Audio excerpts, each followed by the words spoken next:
मेरा बेटा एग्जाम दिया था नीट का। मेरा बेटा इतना फ्रस्ट्रेशन में है, कहता पापा मैं मर जाऊं। मैंने 5 लाख रुपए का कर्ज लिया था, उसको मालूम है। कहता पापा 5 लाख रुपए का कर्ज कैसे दोगे। हमारे घर के बगल में एक बेटी ने नीट का एग्जाम दिया, वो सुसाइड कर ली बेचारी। उसने क्या गुनाह किया था? इनको नहीं दिखाई देता 3 साल की बच्ची के साथ रेप हुआ और जस्टिस ने उसको 7 दिन के अंदर जमानत दे दी। ये नहीं दिखा। तो मोदी मीडिया को 4,500 करोड़ रुपए देते हैं भारतीय जनता पार्टी के लोग। और ये लोग क्या है, मेलेडी दिखाएंगे, आम चूस के खाते वो दिखाएंगे। हाँ, मोदी जी लेटरिंग करते हैं तो उसको क्या कहते हैं, चाशनी में डाल के खाएंगे, अंजना ओम कसर, ये है। और हम देखो क्या है, मैं अपने लिए नहीं आया था, मैं भी काकरोच हूँ, मेरा बेटा भी काकरोच। नहीं, मेरा बेटा एग्जाम दिया था नीट का। मेरा साला के 2 लड़के एग्जाम दिए थे नीट के। मेरा बेटा इतना फ्रस्ट्रेशन में है, कहता पापा मैं मर जाऊं। बताओ, मेरा बेटा कह रहा है मैंने 5 लाख रुपए का कर्ज लिया था, उसको मालूम है। कहता पापा 5 लाख रुपए का कर्ज कैसे दोगे। बोले बेटा दे देंगे, थोड़ा थोड़ा करके दे। मैं भी भारतीय जनता पार्टी का सिपाही हूँ, इनको सब मालूम है।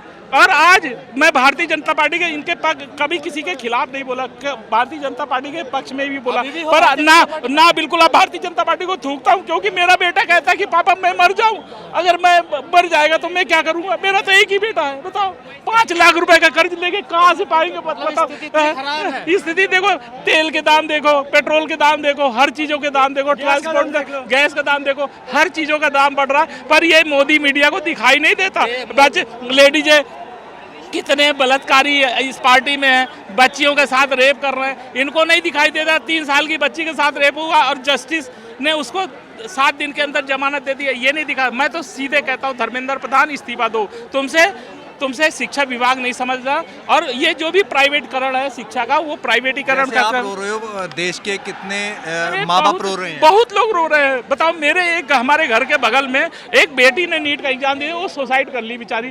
क्या है बताओ, उसके माँ बाप के साथ क्या, उसने क्या गुनाह किया था रातों दिन। और वो बेचारी इतने गरीब परिवार की थी, उसने अपने गहने जेवर खरीद के उसने नीट का एग्जाम दिया। उसको भी सपना था कि मेरी बेटी डॉक्टर बनेगी। मेरा जाके आपने गलत किया, बहुत बड़ी गलती कर दी भाई साहब, बहुत बड़ी गलती। नहीं, अब मैं तो ये सीधे कहता हूँ, हमारा जो अभिजीत है ये सरदार भगत सिंह के रूप में आया है, हमको इसको सपोर्ट करने। और मोदी जी तो कह रहे हैं देशभक्ति दिखाने का समय है, मोदी जी देखो, मोदी जी को मालूम ही नहीं है। मोदी जी ने पहले घर छोड़ा, आज घर छोड़ने के बाद जगह जगह अय्याशी की है। ये सब गलत बात है। आज भी जाके देखो, पीएमओ अंतर प्रधानमंत्री हाउस में देखो, वो लेडीजें बाल काट रही हैं भाई साहब हैं। अब जब इनकी माँ स्वर्गवास हुई थी तो बाल नहीं कटाए। ये कहता सनातनी, ये कुछ नहीं, केवल जुमलेबाजी है। और जुमलेबाजी है, जुमलेबाजी करके ये केवल आम आदमी पार्टी को ठग के ये लोग आए थे और कांग्रेस को बेड़ा गर्द कर दिया। जितना कांग्रेस ने बनाया, वो कांग्रेस का बनाया स्ट्रक्चर इसको ख़त्म कर दिया। और आने वाले समय में 2 आदमी खरीद रहे हैं, 2 आदमी बेच रहे हैं। पूरा इंडिया देख रहा है। अब युवा जाग चुका है सरदार भगत सिंह की तर्ज में, और अभिजीत ने जगा दिया। अब बिल्कुल नहीं रुकेंगे, जो होगा देखा जाएगा।